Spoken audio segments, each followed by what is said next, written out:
ತನ್ನ ಸೊಸೆ ಶಶಿಕಲಾ ಕಣ್ಣಿಗೆ ಕಾರದ ಪುಡಿ ಎರಚಿ ಚಾಕುವಿನಿಂದ ಇರಿಯಲು ಯತ್ನಿಸಿದ್ದು ಬಳಿಕ ಮೊದಲ ಮಹಡಿಯಿಂದ ತಳ್ಳಿ ಕೊಲೆ ಮಾಡಲು ಪ್ರಯತ್ನಿಸಿದ್ದಾರೆ ಎಂದು ಆರೋಪಿಸಿ ವೃದ್ಧೆ ಚಂದ್ರಮ್ಮ ರಕ್ಷಣೆ ನೀಡಿ ನ್ಯಾಯಕ್ಕಾಗಿ ಮನವಿ ಮಾಡಿದರು. ಪತ್ರಿಕಾಗೋಷ್ಠಿಯಲ್ಲಿ ಗುರುವಾರ ಚಂದ್ರಮ್ಮ ಹಾಗೂ ಅಟ್ರಾಸಿಟಿ ಸಮಿತಿ ಸದಸ್ಯ ಲಕ್ಷ್ಮೀಪತಿ ಮಾತನಾಡಿ, ಹಾಸನ ತಾಲೂಕಿನ ಗುಂಡೇಗೌಡನ ಕುಪ್ಲು ಗ್ರಾಮದಲ್ಲಿ ಕಳೆದ 40 ವರ್ಷಗಳಿಂದ ವಾಸವಾಗಿದ್ದು ತನಗೆ ಈಗ 70 ವರ್ಷ ವಯಸ್ಸಾಗಿದೆ ಎಂದು ತಿಳಿಸಿದರು. ಗಂಡ ಮೃತಪಟ್ಟ ನಂತರ ತಾವು ಮನೆಯ ಕೆಳ ಮಹಡಿಯಲ್ಲಿ ವಾಸವಾಗಿದ್ದು ಮೊದಲ ಮಹಡಿಯಲ್ಲಿ ಪುತ್ರ ದಿನೇಶ್, ಅವರ ಪತ್ನಿ ಶಶಿಕಲಾ ಹಾಗೂ ಮಕ್ಕಳು ವಾಸಿಸುತ್ತಿದ್ದರು. ಜುಲೈ 15, 2026ರಂದು ಪುತ್ರ ದಿನೇಶ್ ಅನುಮಾನಾಸ್ಪದವಾಗಿ ಮೃತಪಟ್ಟಿದ್ದು ಮನೆಯ ಸಂಪೂರ್ಣ ದಾಖಲೆಗಳು ತಮ್ಮ ಹೆಸರಿನಲ್ಲಿವೆ ಎಂದು ಚಂದ್ರಮ್ಮ ಹೇಳಿದರು. ತಮ್ಮ ಪುತ್ರ ಮೃತಪಟ್ಟ 6 ದಿನಗಳ ಬಳಿಕ ರಾತ್ರಿ ವೇಳೆ ಸೊಸೆ ಶಶಿಕಲಾ ತಮ್ಮ ಕಣ್ಣಿಗೆ ಕಾರದ ಪುಡಿ ಎರಚಿ ಚಾಕುವಿನಿಂದ ಇರಿಯಲು ಯತ್ನಿಸಿದ್ದಾರೆ ಎಂದು ಚಂದ್ರಮ್ಮ ಆರೋಪಿಸಿದರು. ತಾವು ಜೋರಾಗಿ ಕೂಗಿದಾಗ ಶಶಿಕಲಾ ಅಲ್ಲಿಂದ ತೆರಳಿದ್ದಾರೆ ಎಂದು ತಿಳಿಸಿದರು. ಬಳಿಕ ಆಗಸ್ಟ್ 14ರಂದು ರಾತ್ರಿ ಸುಮಾರು 9 ಗಂಟೆ ವೇಳೆಗೆ ಮನೆಯ ಮೊದಲ ಮಹಡಿಯಲ್ಲಿ ಶಬ್ದ ಕೇಳಿ ಅಲ್ಲಿಗೆ ತೆರಳಿದಾಗ ಶಶಿಕಲಾ ತಮ್ಮ ಕುತ್ತಿಗೆ ಹಿಸುಕಿ ಮೇಲಿನಿಂದ ತಳ್ಳಿ ಕೊಲೆ ಮಾಡಲು ಯತ್ನಿಸಿದ್ದಾರೆ ಎಂದು ಆರೋಪಿಸಿದರು. ಹೇಗೋ ತಪ್ಪಿಸಿಕೊಂಡು ಮನೆಯೊಳಗೆ ಸೇರಿ ಬಾಗಿಲು ಹಾಕಿಕೊಂಡು ರಕ್ಷಣೆ ಪಡೆದಿದ್ದಾಗಿ ಅವರು ಹೇಳಿದರು.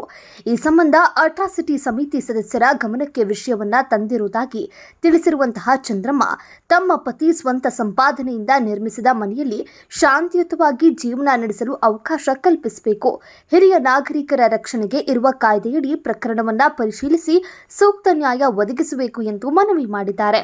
ಈ ವೇಳೆ ಮಾತನಾಡಿದ ಅಟ್ರಾಸಿಟಿ ಸಮಿತಿ ಸದಸ್ಯ ಲಕ್ಷ್ಮೀಪತಿ, ವೃದ್ಧೆಗೆ ಸೂಕ್ತ ಪೊಲೀಸ್ ರಕ್ಷಣೆ ಒದಗಿಸಬೇಕು, ಆರೋಪದ ಕುರಿತು ಸಮಗ್ರ ತನಿಖೆ ನಡೆಸಿ ಅಗತ್ಯ ಇದ್ದಲ್ಲಿ ಕಾನೂನು ಕ್ರಮ ಕೈಗೊಳ್ಳಬೇಕು ಹಾಗೂ ವೃದ್ಧೆಗೆ ನ್ಯಾಯ ದೊರಕಿಸಿಕೊಡಬೇಕು ಎಂದು ಆಗ್ರಹಿಸಿದರು.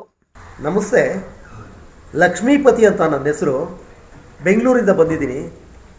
ನಮ್ಮನ್ನು ಸರ್ಕಾರದಿಂದ ಅಟ್ರಾಸಿಟಿ ಕಮಿಟಿ ಮೆಂಬರ್ ಅಂತ ಮಾಡಿದ್ದಾರೆ. ವಿಚಾರ ಏನು ಅಂದರೆ, ಇಲ್ಲಿ ನಮ್ಮ ಹಾಸನ ಗುಂಡೇಗೌಡನ ಕೊಪ್ಪಲು ಶನಿದೇವರ ದೇವಸ್ಥಾನದ ಹಿಂಭಾಗ ಈ ಚಂದ್ರಮ್ಮ ಲೆಟ್ ರಂಗೇಗೌಡ ಅನ್ನೋದು ಒಂದು ಈ ಖಾತಾ ಆಗಿರ್ತಕ್ಕಂಥ ಒಂದು ಮನೆ ಇರುತ್ತೆ ಸರ್. ಆ ಮನೆಯಲ್ಲಿ ಈ ಅಮ್ಮ ವಾಸ ಮಾಡ್ಕೊಂಡಿರ್ತಾರೆ. ಈ ಅಮ್ಮನಿಗೆ ಒಬ್ಬ ಮಗ ಇರ್ತಾನೆ, ಸೊಸೆ ಇದ್ದಾರೆ, ಈ ಗಂಡನೂ ಇದ್ದರು. ಆ ಗಂಡ ತೀರ್ಕೊಂಡಾದ್ಮೇಲೆ ಸ್ವಲ್ಪ ಸಮಸ್ಯೆಯಿಂದ, ಆರೋಗ್ಯ ಸಮಸ್ಯೆಯಿಂದ ಮಗನೂ ತೀರ್ಕೊತಾನೆ. ಮಗ ತೀರ್ಕೊಂಡಾದ್ಮೇಲೆ ಏನು ಮಾಡ್ತಾರೆ ಅಂತಂದರೆ, ಸೊಸೆ ಬೇರೆ ಅವರ ವೈಯಕ್ತಿಕ ವಿಚಾರವಾಗಿ ಈ ಅಮ್ಮನ್ನ ಆಚೆ ಹಾಕಿ ದೌರ್ಜನ್ಯ ಮಾಡಿ ದಬ್ಬಾಳಿಕೆ ಮಾಡಿ ಈ ಅಮ್ಮನ್ನ ಮನೆಯಿಂದ ಆಚೆಗೆ ಹಾಕ್ತಾರೆ. ಅವಾಗ ಇವರೇನು ಮಾಡ್ತಾರೆ, ಸುಮಾರು ಕಡೆ ಎಲ್ಲ ಓಡಾಡಿ ಎಲ್ಲೆಲ್ಲೋ ಕೇಳಿ ಏನೇನೋ ಮಾಡಿ ಏನು ಮಾಡಿದ್ರು ಇವರು ಈ ಅಮ್ಮನ ಜೊತೆಯಲ್ಲಿ ಇರ್ತಕ್ಕಂಥ ಸಹೋದ್ಯೋಗಿಗಳು ಅವರು ತುಂಬ ಹೈ ಪಿಚ್ಚಲ್ಲಿ ಹಣವಂತರು ಬೆಂಬಲ ಇರೋದ್ರಿಂದ ಮತ್ತು ರಾಜಕೀಯದವರು ವ್ಯಕ್ತಿಗಳ ಬೆಂಬಲ ಇರೋದ್ರಿಂದ ಅವ್ರು ಏನು ಮಾಡಿದ್ದಾರೆ ಅಂತಂದರೆ ಈ ಅಮ್ಮನ್ನ ಆಚೆಗೆ ಹಾಕಿದ್ದಾರೆ. ಆಮೇಲೆ ಇವ್ರ ಮಗ ತೀರ್ಕೊಂಡು 1 ತಿಂಗಳಾಗಿದೆ. 1 ತಿಂಗಳಾದ್ಮೇಲೆ 1 ವಾರಕ್ಕೆ ಆಕೆನ ಎಮ್ಮನ್ನ ಕಣ್ಣಿಗೆ ಕಾರದ ಪುಡಿ ಹಾಕಕ್ಕೆ ಬಂದಿದ್ದಾರೆ. ಮತ್ತು ನೈಟಲ್ಲಿ ಕೊಲೆ ಮಾಡೋದಕ್ಕೂ ರೆಡಿಯಾಗಿದ್ದಾರೆ. ಅತ್ತ ಬೆಳಿಗ್ಗೆ ಈ ಅಮ್ಮ ಏನು ಮಾಡಿದ್ದಾರೆ, ಶನಿವಾರ ಬೆಳಿಗ್ಗೆ ತಪ್ಪಿಸ್ಕೊಂಡು ಬ್ಯಾಂಗ್ಳೂರಿಗೆ ಬಂದಿದ್ದಾರೆ. ಬ್ಯಾಂಗ್ಳೂರಿಗೆ ಬಂದಾಗ ಬ್ಯಾಂಗ್ಳೂರಲ್ಲಿ ನಮ್ಮ ಗಮನಕ್ಕೆ ತಂದಾಗ ನಾವೇನು ಮಾಡಿದ್ದೀವಿ ಅಂತ ಅಂದರೆ, ಇದನ್ನು ನಮ್ಮ ಮಾನ್ಯ ನಮ್ಮ ಇವರು SP ಮೇಡಮ್ ಅವ್ರ ಹತ್ರ ನಾವು ಹೋಗಿ ಈ ಥರ ಹಿಂಗೆ ಸಮಸ್ಯೆ ಆಗಿದೆ, ಇವರ ಸೊಸೆ EMನಲ್ಲಿ ಇರತಕ್ಕಂಥ ಈ ಖಾತಾ EMನಲ್ಲಿ ಇರತಕ್ಕಂಥ ಡಾಕ್ಯುಮೆಂಟ್ಸು ನನಗೆ ಏನಿಲ್ಲ, ಇವರು ಸ್ವಲ್ಪ ಸೌಕರ್ಯ ನಾನು ಪೋಷಣೆ ಮಾಡಿದ್ರೆ ಸಾಕು ಅಂತ ಎಮ್ಮ ಕೇಳ್ಕೊಂಡಾಗ ಇವರ ಜೊತೆ ಸಹೋದ್ಯೋಗಿಗಳು, ಇವರು ಸೊಸೆಯ ಸಹೋದ್ಯೋಗಿಗಳು ಬೆಂಬಲ ಕೊಟ್ಟು ಈ ಅಜ್ಜಿನ ಆಚೆಗೆ ಹಾಕಿ ಈ ಆಸ್ತಿನ ಕಬಳಿಸ್ಬೇಕು ಅಂತಂತೇಳಿ ಪಾಪ ಈ ಎಮ್ಮನಿಗೆ ಅನ್ಯಾಯ ಮಾಡಿದ್ದಾರೆ. ಅದನ್ನು SP ಮೇಡಮ್ ಅವರ ಗಮನಕ್ಕೆ ತಂದಾಗ ಅವರು ಆಯಿತು ಹೋಗಿ ನಾನು ಹೇಳ್ತೀನಿ, ಇನ್ಸ್ಪೆಕ್ಟ್ರಿಗೆ ಹೇಳ್ತೀನಿ ನಾವು ಅಂತ ಹೇಳ್ಬಿಟ್ಟು ಇನ್ಫಾರ್ಮ್ ಮಾಡಿದರು. ಈ ಭಾಗಕ್ಕೆ ಬರ್ತಕ್ಕಂಥ ಇನ್ಸ್ಪೆಕ್ಟರ್ ಹತ್ರ ನಾವು ಕೂತ್ಕೊಂಡು ಮಾತಾಡಿದ್ವಿ. ಅವರೇನು ಮಾಡ್ತಾ ಇದ್ದಾರೆ ಅಂದರೆ, ಬೆಣ್ಣೆಯಲ್ಲಿ ಕೂದಲು ತೆಗೆಯೋ ರೀತಿ ನಮ್ಮನ್ನು ನಾಜೂಕಾಗಿ ಆಚೆ ಕಳಿಸಿದ್ರು. ಯಾವ ಥರ ಅಂತ ಅಂದರೆ, ನಮಗೆ ಕೋಪನೂ ಬರಬಾರ್ದು ಮತ್ತು ಅವ್ರನ್ನ ಕರೆಸ್ಲೂಬಾರ್ದು.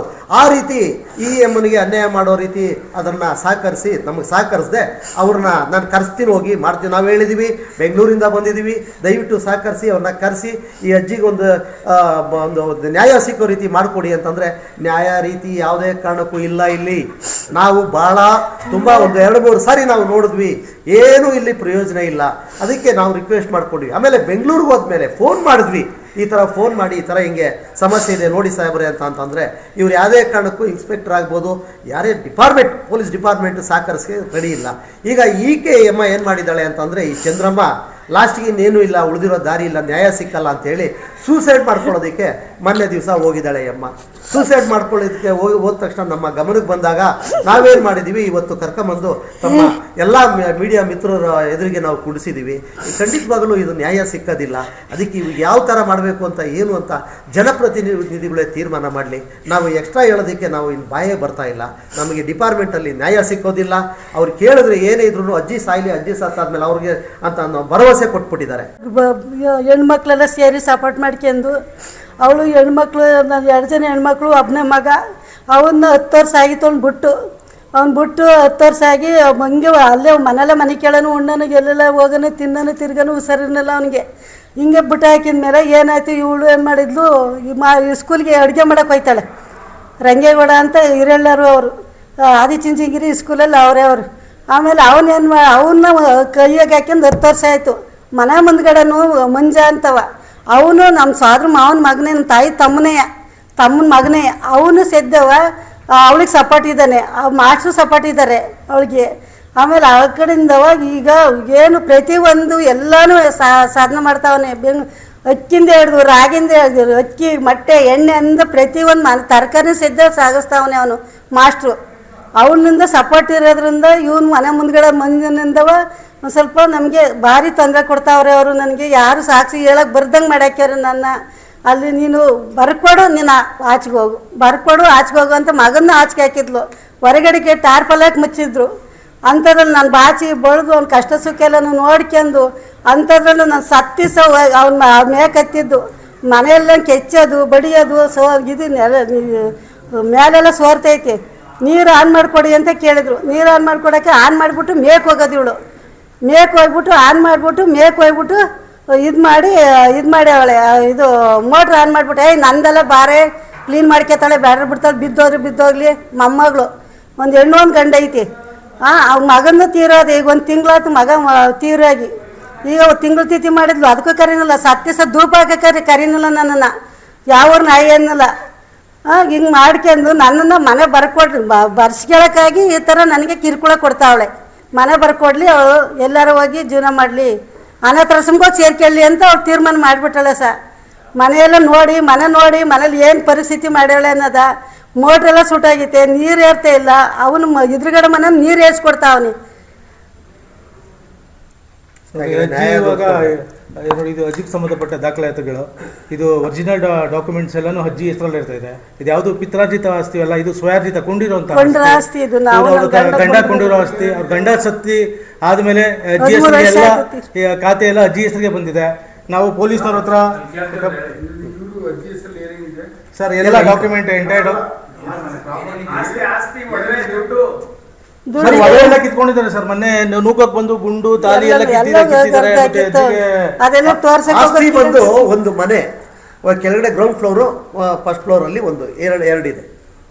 ಈಗ ಆ ಭಾಗದಲ್ಲಿ ಸೀಟ್ ಹಾಕಿಂದವ್ರೆ ಮಗನಿಗೆ ಕಾಲಿಡ್ಕೊಂಡ ಮಗ ಬಂದು, ಅಮ್ಮ ನಾನು ಎಲ್ಲಿ ಹೋಗಲ್ಲ. 5,000 ರೂಪಾಯಿ ಅಲ್ಲಿ ಬೆಲೆ ಬಾಳುತ್ತೆ ಸರ್ ಸ್ಕ್ವೇರ್ ಫೀಟು.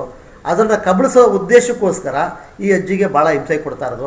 ಇವತ್ತು ಕಾನೂನು ಏನು ಹೇಳ್ತಾ ಇದ್ರೆ, ವಯಸ್ಸಾಗಿರೋರಿಗೆ ಪ್ರತಿಯೊಂದು ಡಿಪಾರ್ಟ್ಮೆಂಟ್ ಆಗ್ಬೋದು, ಎಲ್ಲರಿಗೂ ತಾಯ್ದಿರು ಅನ್ನೋದು ಇದ್ದೇ ಇರ್ತಾರೆ. ಆ ತಾಯ್ದಿರಿಗೆ ಒಂದು ಒಳ್ಳೇದಾಗಬೇಕು, ಒಳ್ಳೇದು ಅನುಕೂಲ ಆಗಬೇಕು ಅಂತ ಎಲ್ಲ ಬಯಸ್ತಾರೆ. ಸಾರ್ವಜನಿಕ ಆಗ್ಬೋದು, ಡಿಪಾರ್ಟ್ಮೆಂಟಲ್ಲಿ ಇರೋರಾಗ್ಬೋದು, ಎಲ್ಲ ಗಣ್ಯ ವ್ಯಕ್ತಿ ಆಗ್ಬೋದು. ಸೊ ಈ ತಾಯಿನ ನಾವು ಉಳಿಸೋದಕ್ಕೆ ನಮಗೆ ಒಂದು ಶಕ್ತಿ ಇಲ್ಲ ಅಂತ ಹೇಳಿದ್ರೆ ಈ ನಾವು ಏನು ಮಾತಾಡಬೇಕು ಅಂತಲೇ ಗೊತ್ತಾಗ್ತಾ ಇಲ್ಲ ಸರ್. ದಿನೇಶ್ ಮಕ್ಕಳಿಲ್ಲ, ಮೊಮ್ಮಕ್ಕಳು ಚಿಕ್ಕವರು. ಹೆಂಡತಿ ಅವಳೇ ಬರೆಸ್ಕೊಳಕ್ಕಾಗಿ ಇಷ್ಟರು ಹೋರಾಡ್ತಾವಳೆ. ದಿನೇಶ ಮಗ ದಿನೇಶ್ 1.5 ಮಂತ್ ಆಗಿದೆ ಸರ್. ದಿನೇಶ್ ತೀರೋಗಿ 1.5 ಮಂತ್ ಆಗಿದೆ. ಆ 1.5 ಮಂತ್ ಅದು ಹೇಗೆ ಸತ್ತ ಅಂತ ಅಜ್ಜಿಗೂ ಗೊತ್ತಿಲ್ಲ. ಯಾಕಂದ್ರೆ ಅಜ್ಜಿ ಮನೆ ಮೇಲ್ಗಡೆನೆ ಟಾರ್ಪಲ್ ಉದಿಸಿ ಮಲಗಿಸಿ ಸಾಯಿಸಿದ್ದಾರೆ. ನಾನೇ ಬಾಚಿ ಬೆಳೆದೆ, ಯಾಕಪ್ಪ ಸುಳ್ಳು ಹೇಳೋಣ, ನಾನೇ ಬಾಚಿ ಬೆಳೆದೆ. ಅವಳು ಒಂದೊಟ್ಟು ನೀರ್ನು ಕೊಡ್ಲಿಲ್ಲ. ನಾನೇ ಒಂದು ಉಚ್ಚೆ ಏಲು ಎಲ್ಲ ಬಾಚಿ ಮಾಡಿ ನಾನು ಬಾಯಿ. ಅಜ್ಜಿ ಉದ್ದೇಶ ಏನ್ ಸಾರ್ ಅಂತಂದ್ರೆ, ಮಗ ಸತ್ತೋಗಿದ್ದಾನೆ.